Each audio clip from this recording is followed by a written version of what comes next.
Welcome back to my channel, guys. It's time for another chapter review or chapters reviews of the Elusive Samurai. I'm reviewing multiple chapters at the same time because from today to the other day where I released the other one, it's been almost a week, or more than a week. So yeah, I'm reviewing multiple chapters at the same time because I need to catch up and I'm not going as fast as I wish I was. So this is going to be on chapter 17 and 18. Yes, 17 and 18 of the Elusive Samurai. You can find it on Shonen Jump. I'm not sponsored by them, so find it wherever you can. App, online, anywhere you guys can find this story. You guys can go read it on your own. 17 and 18 actually go really well together. We get introduced to a new character who is actually going to be a pretty good asset to the story, and actually a few characters, but there's one in particular that I have in mind that I will talk about him in a bit. But anyways, if you haven't not done so by now, make sure you subscribe to my channel. We're trying to reach 4,600. We're a little bit, like, I think we need 84 left to at least of time of recording for us to be up to 4,600. So if you guys have not done so, please do that. That helps so much the channel. Comment, like, and share if you're already subscribed. That also helps the channel. So do that in support of me. Anyways, guys, you guys can also follow me on social media. Twitter, Instagram, TikTok are the best ones to follow me. And okay, let's review these chapters. So in the last chapter, we get this character who seems like a threat. His name is Fubuki, and Fubuki ends up actually not being a threat. But in chapter 17, he gets into this fight with Kojiro and Ayako, who are the two retainers, the two male and female retainers that Tokiyoki started with. And essentially they get into this fight with Fubuki, and Tokiyoki can finally see their full potential, because they have been training Tokiyoki, but Tokiyoki actually, he's not that strong. So Kojiro and Ayako have been taking it easy on him. So he actually sees their full potential, and they're strong. They're actually real strong for kids. They're obviously fighting another kid. Fubuki's not that old. And Fubuki ends up recognizing Ayako, and apparently Ayako back in the day fed him and make sure he was well enough, and she took care of him, which he remembered, and he's like, oh wait, you are actually not my enemy, I'm actually here for you. He essentially, what ended up happening is that Fubuki came into the land where he's at the village where they're at, and the enemy had killed all the adults, and the only thing that was left with it were the kids. And Fubuki went in and helped the kids. He actually killed off all the enemies, and there was a few other waves that came in that he fought off and also killed. And Fubuki trained the kids to kind of fight in their own way, kind of having traps and stuff like that, and making them useful but also keeping them safe. And Fubuki notices that, they're not the enemies. They're part of the shrine that he knows that are in the right side, I guess, in his side, I guess, of what the war is. So Tokiyoki asked Fubuki to join his group, and Tokiyoki still is not being completely honest of who he is. He keeps saying that he's Kojiro's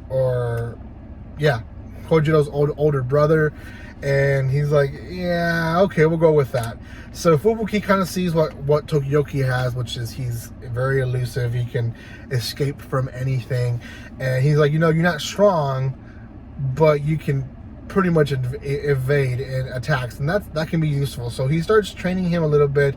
At the same time, they're trying to figure out what is their next move, because Fubuki knows for a fact there's going to be, the enemy's gonna come soon. He's like, we need to get these kids to safety.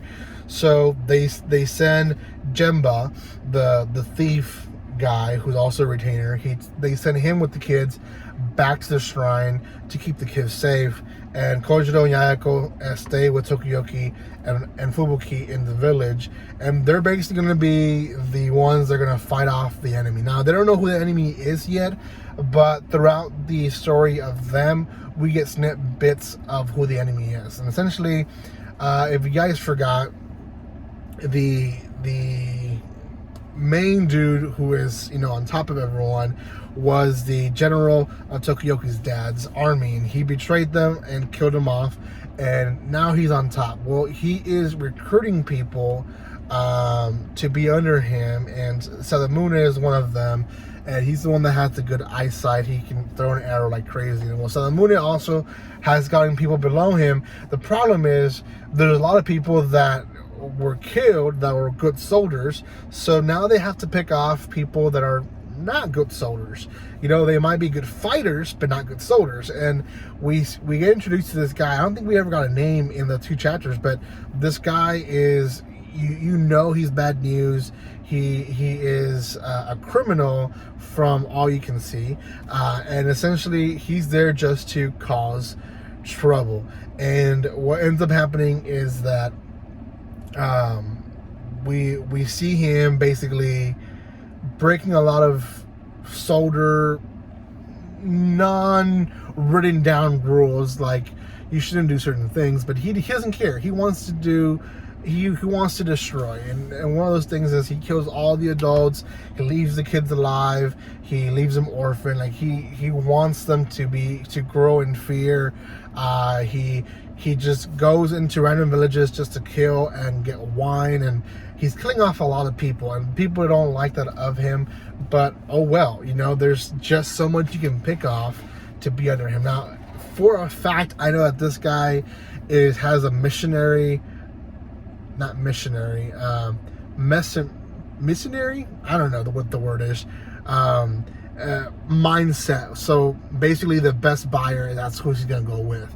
I don't think he's gonna be bought off by Tokiyoki, but I do think that he has a mindset of whatever goes better for him, that's what he's gonna go with.